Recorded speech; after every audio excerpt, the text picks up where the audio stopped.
going to be outstanding.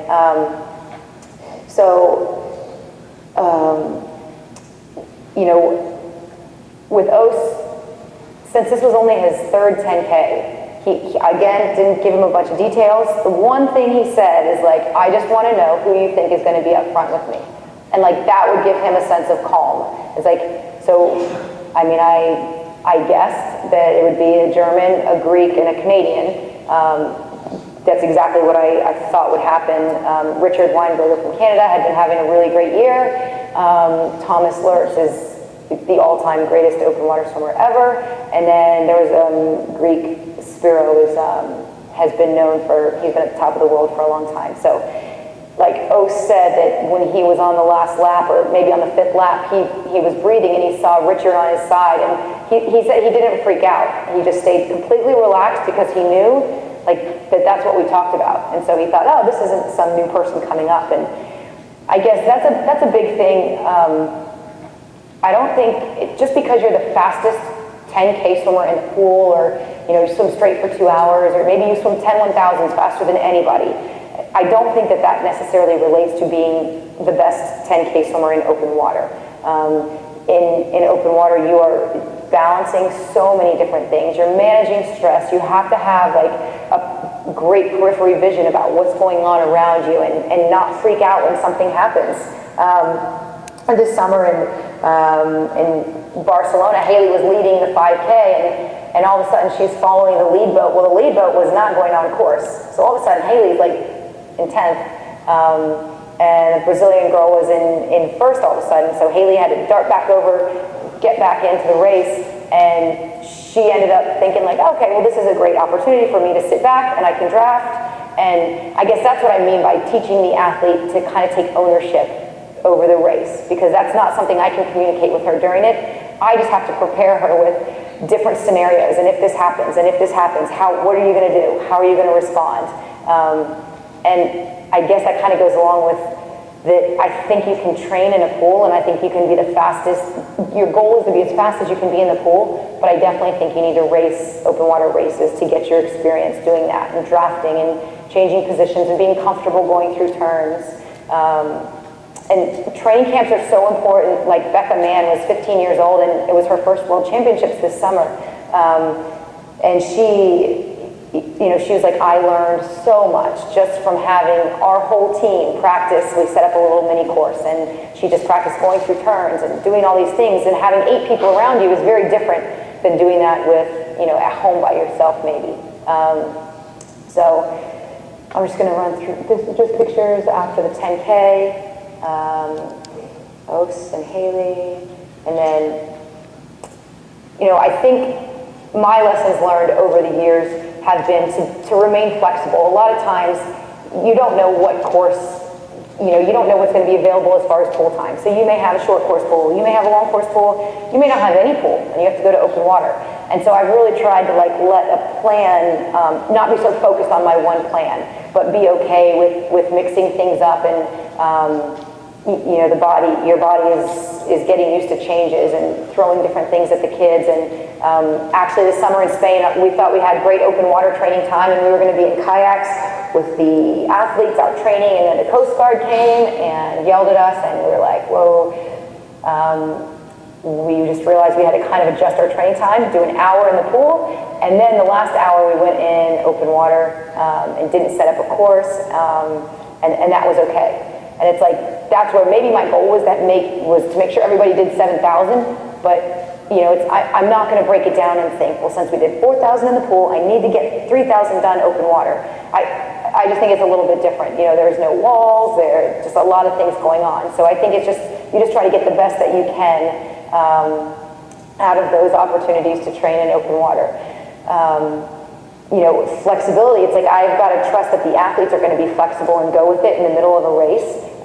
So I certainly feel like as a head coach, or working with these kids, I've got to teach them the same thing. And if something doesn't go as planned, well, I'm not going to freak out. You just kind of roll with it and say, expect the unexpected. I've had buoys blow away in the middle of a race. The feeding boat was actually in 2009 World Championships actually got moved off course. way off course. So all the coaches are yelling in 20 different languages to the boat driver who only speaks Italian, and it's just like, that stuff happens. And the kids have just got to be ready and not get mad about it, but again, manage that stress and just, okay, how am I going to take that and make it an advantage for me? And, you know, traveling, anything can happen. You're kind of at the mercy of the federation. I've had a bus break down and never make it to the pool and been stranded for 3 hours. And if I am so focused on a training plan and yardage, then like, that's just going to get me spiral, you know, and be upset. So I think that's why also sending kids to do races, especially at this level, is important, because they get a chance to see that not everything is going to go as planned. Things are going to change, and so when it does come down to some, you know, a world championship and something doesn't go right, or maybe everything does go right, and then it's just, you know, it's perfect. So that occasionally does happen. I think having an open mind and listening to feedback from your athlete, and I've found that that has been really successful for me. You know, Chip was 16, and I could easily take him out in open water and do a 2-hour practice, and I just kayak along, and he's happy as a clam. Like Haley, not so much. She needs like structure, like shorter intervals.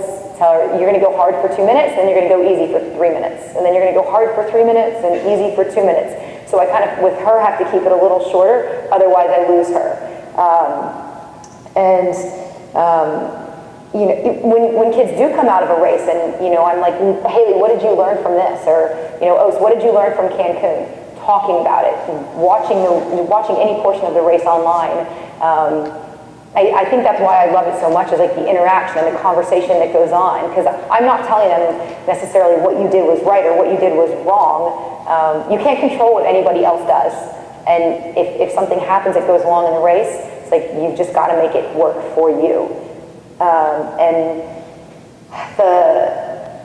I guess the customizing, that part is like, that's just what's fun for me, is kind of tailoring everything to the athlete, and you know, having the inside jokes, like talking about what, you know, maybe what Haley needs is different than what a 16-year-old boy that's just getting into open water is going to need. So, you know, I don't think that I necessarily have all the answers. I just think that it's important to adapt, to go with the flow, to really talk to your kids, and I think everybody is going to kind of process, like I said, that information a little differently. And the more that you know your athlete, the better result that I think you're going to get from that. And so I don't even know what time it is. In closing, I think the key for the United States is like, we've got to keep athletes in the sport. The average age of the medalists in the last couple World Championships have been like 28 to 32. In Pan Am's in 2007, Brazil had 2 of their top females there. And the United States had Fran Crippen, Chip Peterson, Callan Keller, and Chloe Sutton. And not one of those athletes is still in the sport. And so I feel like we've really got to find a way to make sure that we're giving athletes opportunities and keep them in the sport longer. And you know, going into 2016, I think we're learning and we're dealing with the college system here in the U.S., and that's different than some other countries that can have a club program that only has open water, and that's all they focus on. So I think we're still kind of figuring that part out. And lastly, it's like safety has got to come first, and that's absolutely the most important thing. Water temperature has been a really big issue with FINA, and I think that we've got to continue to push for good water temperatures, minimal and maximum, but water quality is a really big issue too. And so I think we just continue to stay focused on that, then we send our athletes to good, clean races, and they'll get the experience that they need. So this last slide is just like, I don't know if anyone even wonders, like, I don't think that we do anything special, but some things that I do try to do within a practice in the pool, like a lot of shifting gears and speed play type stuff. I think that's really important. You never know when somebody's going to take off in the middle of a race. Again, you have to be aware of that and teach your athletes to know what's going on all around them. I'm just the kind of coach that, like, I just want to make it purposeful, and I try not to just send kids off on like a long, boring 10-400s, just ready, go. And this is something I've learned a lot from Dave, is just, everything is having relevance and being really meaningful. And so maybe like the last 100 is a really strong, steady kick, and the first 100 is, maybe only breathing to your right side on the way down and only breathing to your left side on the way back. Little things like that keep the swimmer engaged for the full 2-hour practice, while they're still doing things that are making them better. I said, like, giving mental cues in practice and kind of putting them different scenarios in their head so they can think about that in the specific set. I like doing a lot of kicking at the end of practice. I know with Chip, one thing we always did was like a 2-hour practice and then like 10-100s all out fast kick. Because if you watch the finish of a lot of open water races, I mean, these guys are just going full on speed with their legs, and you've got to be able to get those legs going.